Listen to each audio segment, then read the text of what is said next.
Hi, how are you? And welcome to a slightly late um, podcast episode on the Brigid's Forge here. My apologies for that. This week has been a little bit hectic. And I think this morning can be really summed up by the fact that I feel like reminding ye that it's so much easier for your coffee machine to work when it's plugged in. That saves a lot of time. I have got my coffee. It's okay. But that took longer than you might think to figure out. Anyway, here we are. Just to introduce myself and to tie up this because it's a bit chilly in here today. My name is Orla Costello, and this is the Brigid's Forge podcast where we talk about stuff that is related to Brigid in Ireland, over the world when it suits, and things Brigid related or that she might be interested in.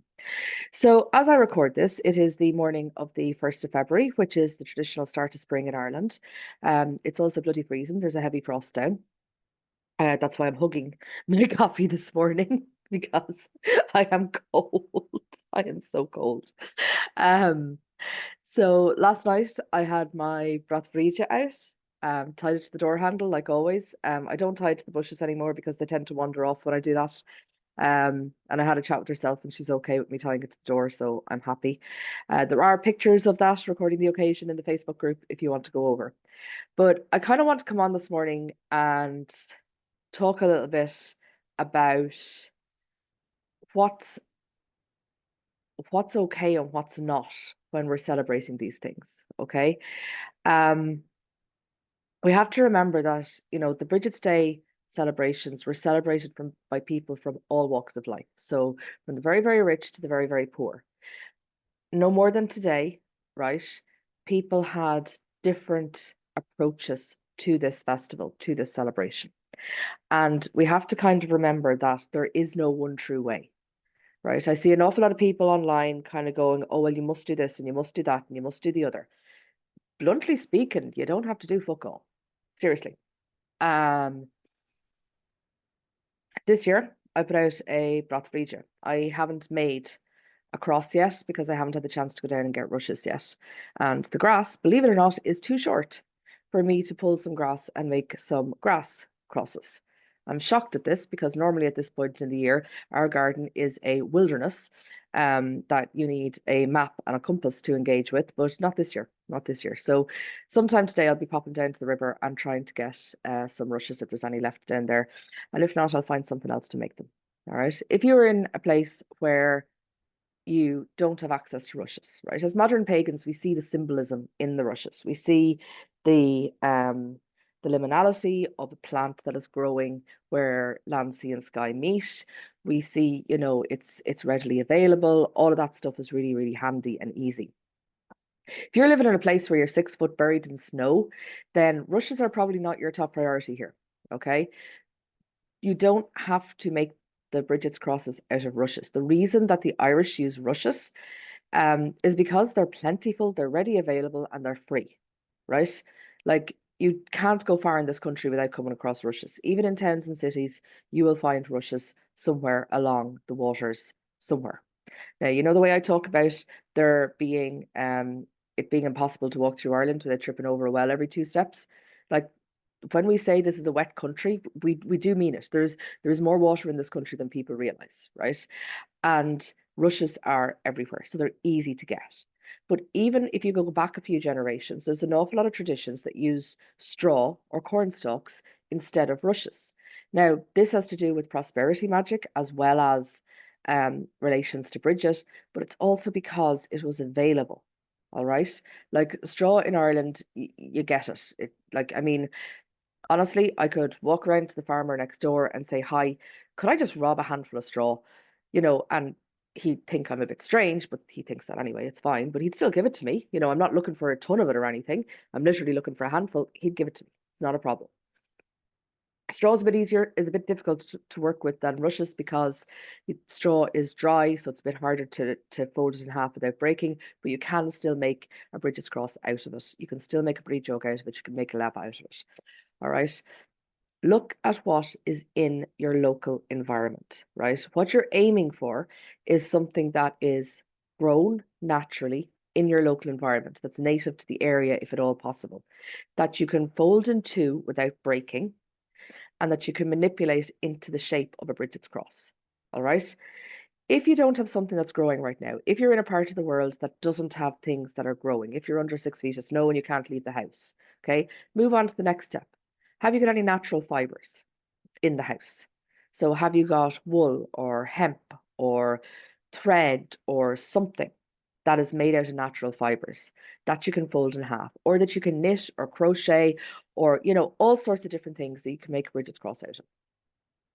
My last choice would be things like pipe cleaners, right? And this is like, if you've nothing else available and you want to make a Brigid's cross, then go for it. Make the effort that you can, right? Stick close to the intention rather than the actual materials. It is much more, to me, it's much more important to, oh, what coffee did I make this morning? It's much more important to look at what's in your natural environment rather than kind of trying to stick to Irish traditions where the reason for the tradition was not necessarily because of the material in and of itself, it's because of its availability and its cost, you know. Now, I keep saying that people of all ranks of life practiced these traditions, right? And I focus on the poor because to me, we forget sometimes. Like we have this image in modern spiritual practice that, like, you know, everything had to be just so, right? And so I say that, so I keep saying that, you know, it was the poorest of the poor that practiced this as well. But I also have to point out that there were other people in Ireland. It wasn't just the poorest of the poor who practiced this. People from all walks of life practiced this. And we have to remember that. So if you want to go out and make or buy a really special Brigid's cross that's made of silver or gold or pewter or whatever, go for it. If you're doing that, I wouldn't be burning it next year though, right? I'd be keeping that. If you can't afford that, make one yourself or get what you can afford. This is about making your spirituality fit with your life. Okay. Now, next thing I'm going to talk about is the date. All right. I have seen a lot of people coming out strongly about the fact that we shouldn't be celebrating Imbolc on the 31st January. Honestly, don't really care what they think. Um, the 31st January is the eve of St. Brigid's Day, which, okay, yes, is linked to the saint rather than the deity. But, you know, I have spoken a lot over my time working with Brigid and being public about it that the division between the deity and the saint is not that clear cut. And honestly, I think one is a continuation of the other. I don't think they are two entirely separate beings.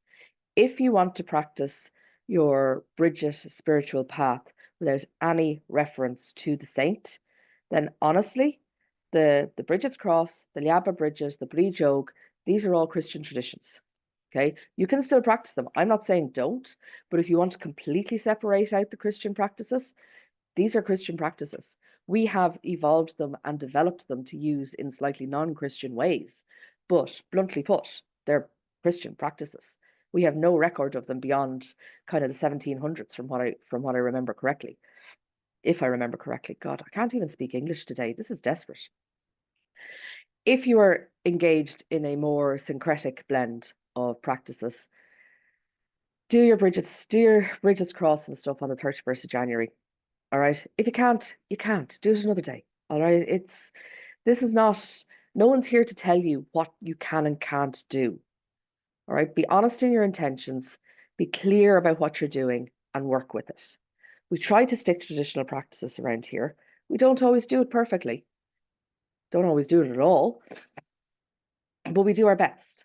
All right. Make an honest effort. What is an honest effort for you, for St. Brigid or Brigid the deity today?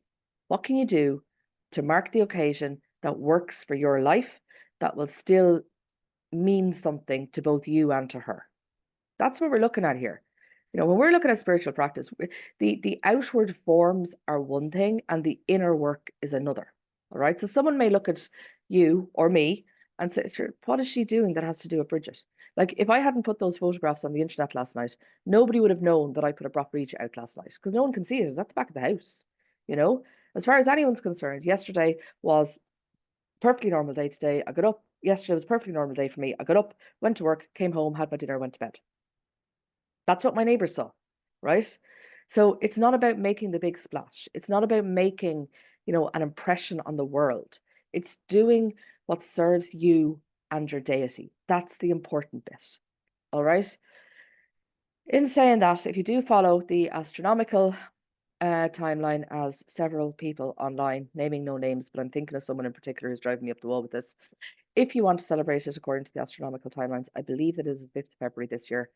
So you do have some time left to work it out. Myself, I will be doing various Imbolc rituals between now and Monday, the bank holiday weekend here in Ireland. I am taking advantage of it, and I will be working away with that. Okay, I'm going to leave it there for today, and I shall talk to you soon. All right? Slán, Brigid.